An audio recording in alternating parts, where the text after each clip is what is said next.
Hey everyone, welcome to the video. This one we're going over the 4-game NBA slate for tonight on Draftkings. Before we continue though, if you guys could leave a like, and if you're new to the channel, please hit that subscribe button. Really helps me out. Really appreciate it. Hopefully we can get to 3,000 subs soon. It's a slow process, but I'm trying my best here. So hopefully we can get to 3K soon. So if you're new, hit that subscribe button. And if you don't follow me on Twitter, I'm at ChrisPinell16. And if you're interested in the spreadsheets I build every single night for the NBA season, if you guys like the videos, this is what I use to make my videos. It's what I use to build my lineups, and I've had a very, very good season so far. So links in the description below for my Patreon. You get my spreadsheet. It's got the matchup column, projected minutes, the days of rest they have, just the player info in general. The Vegas totals when those come out. Obviously, it's too early in the day, and I only think 2 of the 4 games have Vegas totals out anyway. And then you have the pace that they play at, the advanced statistics for it, how many minutes they play, points per minute, all that, all that fun stuff. Everything's color coded, so it's nice and neat. You know what's good, you know what's bad. Then I have projections on the end where you show top values, highest projected players, and that's what I use to build my lineups every single night. I also have my defense versus position chart here, so you can easily identify who's in a good matchup, who is not. And, I have it sorted by numbers, then rankings on the end. And then I have my cheat sheet that I build every single night as well. And that was, I guess I still have my cheat sheet up from last night. So, yeah. Anyway, that's my spreadsheet I build every single day. And you also have a Slack chat where you can bounce ideas back and forth with the people in the group chat because it's pretty active throughout the day. So, anyway, that's enough plugging. All that's available in the description below. And let's get into DraftKings and talk about some of the guys I want to talk about. So, let me just make sure when I say a guy's or click on a guy, their name pops up. Okay. So I think we're good, and we're actually going to start with LeBron, so he's already up. He's the clear spend up of the slate, in my opinion. He's also 1,300 more expensive than the second guy, which is Anthony Davis. But judging this slate in general and the guys on this slate, yeah, I'd say it's pretty well deserved that LeBron's the far and above top spend up of the slate and the price tag. Maybe I wish he was a little bit cheaper, but 11,100, it's still LeBron, so I think he's okay. He's been incredible this season. He's coming off a huge game where he dropped 33 real-life points, 12 assists, 7 boards, which was good for 68 fantasy points. Pretty incredible day for him. He only did that in 33 minutes, too, so it was pretty good because the Lakers handled their business versus Atlanta and still was very efficient while on the court. On the year, he's averaging 35 minutes per game with a 30.4% usage rate and a slate high 1.56 points per minute. Now, it's not a great matchup versus Oklahoma City. They've actually been pretty good defensively this season, but I don't really worry about that when it comes to LeBron because he's not really someone you can guard. If he wants to do something, he will do it. No one's going to be able to stop him. It's just a matter of how much he's going to have to do in this game, which I think he's going to have a pretty solid game here. It's just a tough price tag to pay off, so I understand if you want to go a little bit more balanced here, but not a lot of options on the slate. I think LeBron can very easily just be the highest scoring guy, so definitely like him here, and he offers the highest ceiling on the slate, but he does come with a price. So LeBron, if you're spending all the way up, I think he's a fine option. It's just he's 1,300 more expensive than anyone on the slate. Anthony Davis comes in at 9,800. So I wish his price didn't come out from last game. It was a season low 9,200. And honestly, I thought it might come down a little bit. I was wondering if we would see him in the really high 8K range. It fortunately did not happen because if he was, I think it's a pretty fantastic play. But, yeah, I thought it would come down, though. He had 2 30-point games in a row, but I guess DK didn't want to be that soft, unfortunately. But I wouldn't feel great about playing him, considering he's been kind of all over the place this season. He's been in the 30s, the 40s, the 50s, then the 70-point game he had versus Memphis. But we know his upside he presents every single night. It's just he's been a little sporadic this season, a little bit more sporadic than I'd like him to be for 9,800. But the upside is there, and I do view him more as a GPP play just because of what I just said. But his numbers aren't bad overall. He's still getting 35 minutes per game, and is somewhat surprisingly only at 1.4 points per minute this season. And, that's just a little lower than I'd expect from him. I would expect that to be a little bit higher, but as of right now, that's just the simple facts. It's only at 1.4. He still has a usage rate of 30.1% right behind Braun, so I think he's a fine GPP play, but I'm not totally sure if I want to play him in cash. Plus, he's dealing with that shoulder issue, but it really hasn't stopped him yet. But only played 28 minutes last game versus Atlanta, where they were blowing him out. So could have had a little bit of better game, but he really wasn't on track to have a huge game anyway. But Anthony Davis, I think he's fine for GPPs. Damian Lillard at 9,200. I think he's a pretty good play tonight. He should be at least. He's cooled off a tad just from his hot start, but he's still been doing just fine. We saw him drop 60 real-life points versus Brooklyn recently. And we got to love this game for fantasy purposes. New Orleans plays blazing fast, fourth fastest pace of play this season, and they play zero defense. They're also battered with injuries right now. They're bottom 5 in defense as a unit, and just in total, and they're dead last, giving up the most points to point guards per game this year. So, sounds like Dame time to me. He should have a pretty good game. I think he bounces back. I think, what do you have? I know Draftkings didn't update yet, but I think he had 37 points last night, which was pretty disappointing. But he's seeing huge minutes, nearly 40 minutes per game, which is insane. That's like Pascal Siakam. And 1.3 points per minute with a 28% usage rate. Also, I mentioned Pascal Siakam. I missed cashing in all my lineups by 0.25 tonight. 0.25. And I had Siakam in at 19% ownership. If that game didn't blow out, man, I'd cash so easy. But I was very upset about that. very, very upset. I'm 0.25. I almost wish I just got blasted and I was like near dead last. I hate being that close, but man, that sucked. Yeah, unfortunately, Siakam didn't get his full minutes. Neither did Sabonis, but yeah, that was unfortunate. Sabonis still did great. Siakam was more middle of the road, but yeah, unfortunate times. I wish I didn't mention that. But anyway, Lillard's got 28% usage rate in the year, 1.3 points per minute, getting about 40 minutes per game. I think we can see more of a ceiling game versus New Orleans here, so I do like Dame. Drew Holiday, I think he's fine, but we're going to have to monitor some injury news because if everyone is out again, he becomes a pretty good play here, but the price is getting up there. It was 8,400 last game, which was fine. 8,800, I still think it's fine as long as everyone's out. It might be a little bit hard for him to hit value, but he did score 63 points versus the Clippers with everyone out. So their upside is there. He's capable of having pretty good games, and he almost had a triple-double last game out versus Golden State.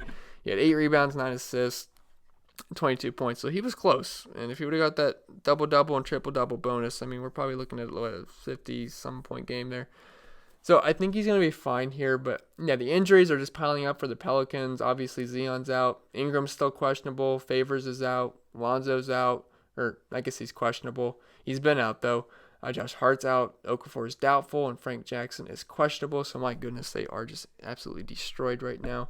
So the offense will rest on Drew Holiday's shoulders here, and he's been getting more than 35 minutes per game, 37, 36, 37, 38 recently. And he's been about 1.1 points per minute, so it's like he's an elite point per minute producer, but, you expect that number to come up a little bit when he's the only guy on the court, which it has. And he gets a really good matchup here versus Portland. They're 23rd and versus point guards and one of the worst overall defensive units in the league. So Drew Holiday, as long as everyone's out, I think he's a fine play. If guys like Lonzo and Ingram end up playing, probably not going to pay $8,800 for Drew Holiday, but if so, I think he's fine. Scrolling down a little bit, CJ McCollum, I guess he would be interesting at $7,800. So let's see. So he does feel a bit expensive here at $7,800, but honestly, he's been pretty good recently with 33 points, 37, 54. And I know Draftkings didn't update yet, but he did score 41 points tonight, which was pretty good. Now, doing pieces from this game, and New Orleans is awful defensively, so I do think he's fine. He's getting about 38 minutes per game, so him and Lillard are seeing huge minutes. But he is less than a point per minute producer on the season, but I do think he can get you 40 points here, and he also has a pretty nice 28% usage rate on the year. So it's a good matchup versus New Orleans, and I think CJ McCollum makes a fine play. So if you're fading Lillard, you could play McCollum at a slightly lower price, and I think he's got similar upside here. He doesn't have quite the ceiling as Lillard, but I think he's got similar upside. Brandon Ingram, he comes in at 7,200. So again, we're going to have to monitor injury news, but if he ends up playing, I have no idea if he is, but if he does, I think he's fine at this price, 7,200. He's averaging 44 points per game this season, about 1.3 points per minute. In Portland, they've really struggled versus forwards this year. They're 21st versus small forwards and 27th versus power forwards, so it's a good matchup if he does end up playing. So, again, we'll have to monitor, injury news throughout the day, but if Ingram plays 7,200, that's a pretty good price tag for him. It's a good matchup. But we will see. Again, we're just doing some guesswork here. So I have no idea if he plays. Have to see how his knee feels during pregame or whatever. Scrolling down a little bit, Valanciunas at 6,800. I think he's an interesting option here versus Golden State. He's had a string of tough matchups here recently versus Utah and Denver. There's two of the tougher matchups you can get. But we saw him in a couple softer matches versus San Antonio and Charlotte. He had 39 points and 38 points, which is pretty darn good. And I think we see something similar to that compared to the last 2 games. The Warriors are 29th versus centers, and he's not getting big minutes or anything this year, but we did see him hit 30 in one game versus Utah. I wouldn't expect 30. I think I got him for like 26, 27 tonight, which isn't too bad. And he's been really efficient while on the court, 1.22 points per minute. That's pretty good. And he has a 23% usage rate. And Memphis also plays pretty fast. They're 6th in pace of play. And both teams here don't play defense at all. So I could see this being more of a high scoring game. So Valanciunas, I think he does make sense at 6,800. So I don't mind that at all. I can't expect him to have too much ownership just because of his price tag. But I think he's fine on a 4-game slate. Morant would be more of a GPP play. He's kind of like hit or miss a little bit. Not my favorite play in the world, but you could always target him in GPP, so it's a good matchup versus Golden State. Whiteside's fine. He's pretty cheap at 6,300. He's over a point per minute kind of guy. Probably going to get you 26, 28 minutes. It is a back-to-back, though, but I think Whiteside will be fine here versus New Orleans. You know, they're just battered with injuries right now. No Derek Favors, so I think Whiteside would be a fine option.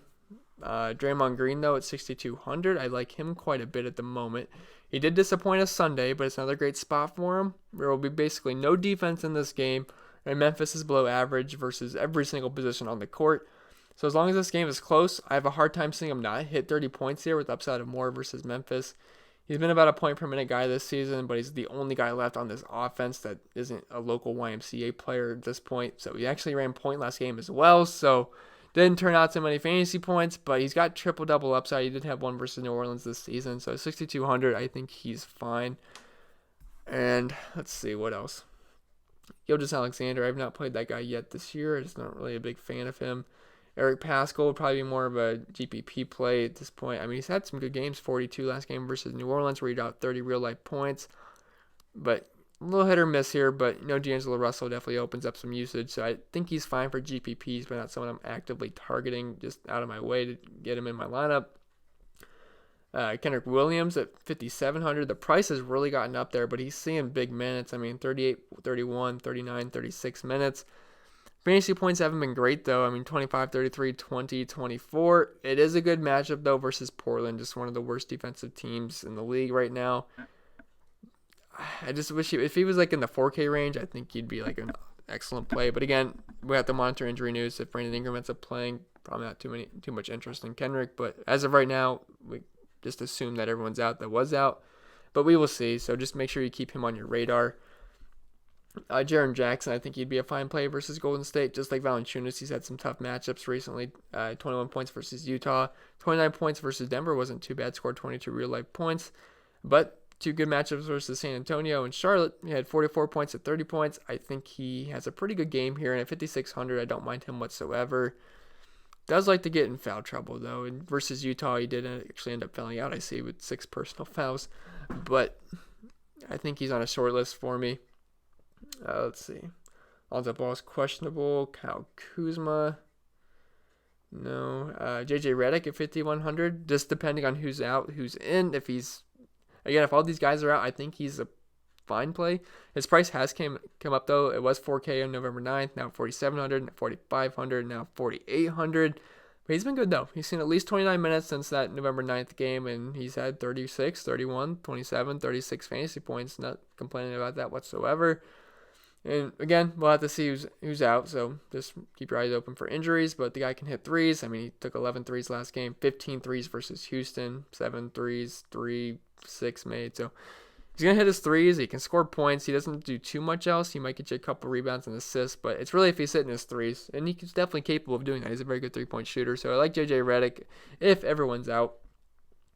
Let's see, Alec Burks, I think he's probably one of the better plays on the slate. He's only 5K, and he should also start here at shooting guard, and he should see about 30 minutes again. He wasn't impressive last game, but this game will be one to target for fantasy. It's not like we have a lot of options on this slate. Memphis is 28th versus shooting guards this season, and he's been close to a point per minute on the year, so it's not too bad, especially if you're projecting for about 30 minutes. You're pretty much projecting him for about 30 points tonight, and it's a good matchup and a nice pace-up spot. So I think he can get us about 30 points, which is just 6x. So I would take that. Alec Burks, I think he makes some sense tonight. Aaron Baines would make some sense as well. He was high owned tonight. I didn't expect him to be as high owned as he was. I think he was 26%. I don't remember exactly how he finished. I know he had 26 points, but Boston was blowing them out, so I'm not sure exactly what he finished with, but it wasn't too bad. But the price came down again. I think he was 5,100. Now he's down at 4,900. Not a great matchup versus Sacramento, though. They've been pretty good versus big men, so I'm not too in love with Aaron Baines here. Alexander Walker, he's been awesome because he's been dirt cheap. He was 3,300 versus Miami. He scored 38 points. Exploded from 3, 6 for 9. Then versus Golden State last game out, he was free, 3,100. Ended up getting, 35 minutes, which was great. 19 points, hit 5 threes, took 13 threes. So, again, if everyone's out, he does become in play. Now, he's not dirt cheap again, but, if he's going to score me 38 points, 35 points at 4,900, I will still take that. I'm not going to complain. It's just not a free square anymore. But, again, good matchup versus Portland. So, if everyone's out, I wouldn't mind Alexander Walker. Jackson Hayes at 4,900. Again, if everyone's out, he becomes a pretty good play at 4,900. So no Okafor or Favors. So I guess he's still fine, even if some other guys are in, because the main guys that really concern him, Favors and Okafor, are out. So we already know Hayes is going to get his minutes here. And he saw 32 minutes last game, produced 31 fantasy points, so basically about a point per minute. That's right on par with what he's done all year. He's about 0.97 points per minute on the year. And Portland is also 27th versus center, so it's a very good matchup for Hayes here, and I do like this game for fantasy, so I think he can get you another 30 points tonight. And 4,900, I'll take it. I won't be too upset about it.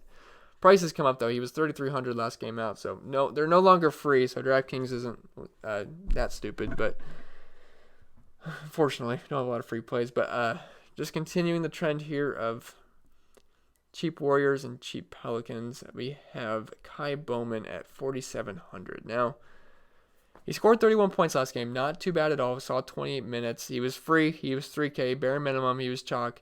Although he became less chalk because I was actually on him, and then they announced Draymond Green was the starting point guard, so he came off the bench. So I moved to Alexander Walker, which actually helped me out because I believe he scored 7 more points than Bowman did. But Bowman was still fine.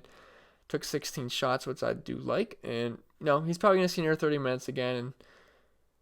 And, it's a good matchup versus Memphis. They're especially versus guards. They bottom 5 defense versus opposing guards this season. So I think he can push for 30 minutes tonight. And he's only been at 0.78 points per minute on the year, which isn't great. But with all the injuries, he should be more effective on the court, higher usage rate, better points per minute. So Kai Bowman, I think he's fine versus Memphis. Unfortunately, they're not free. So they're at a price where they make you think about it a little bit, but I still think he's fine. As for a complete value play, well, I guess I should mention Melly would be in consideration if everyone's out. Etwan Moore would be in consideration if everyone's out again. So we will have to see. But as for a complete punt play, Frank Jackson's questionable, so make sure you watch him as well. But I don't mind Little here. So what is his price? I forget. I guess I'll have to search it. So he's 3,500 going up against New Orleans, and I played him last night or tonight, whenever you're watching this. And he saw 29 minutes last night, scored 24 fantasy points, which I will take all day, especially at 3,500. I'm not saying he's going to replicate that, but it was a good matchup, fast-paced matchup versus Houston, and I think this is going to be a somewhat similar game. Not going to be as quite as versus Houston, but New Orleans, they play fast. They don't play defense. I could see a similar game here, maybe even better. 3,500. If he's going to get me near 30 minutes again, it's a good matchup. They're 25th versus power forwards this season. So Little, I think if you're scraping the bottom of the barrel at the very moment, I think Little would be somewhat in play. But again, things change throughout the day, and I will update that on my spreadsheet. But as of right now, at 12 a.m., these are just some early targets. So anyway, guys, I'm going to leave you guys with that. Hopefully this video was helpful. If it was, remember to leave a like. If you're new to the channel, hit that subscribe button. Helps me out. Really appreciate it. Let's try to get to 3K. Follow me on Twitter at ChrisPennell16. I only have 400 followers on Twitter. Maybe we can get that up a little bit. And then, yeah, that's pretty much it. See you guys in the next video. Wish you guys the best of luck. And, yeah, see you.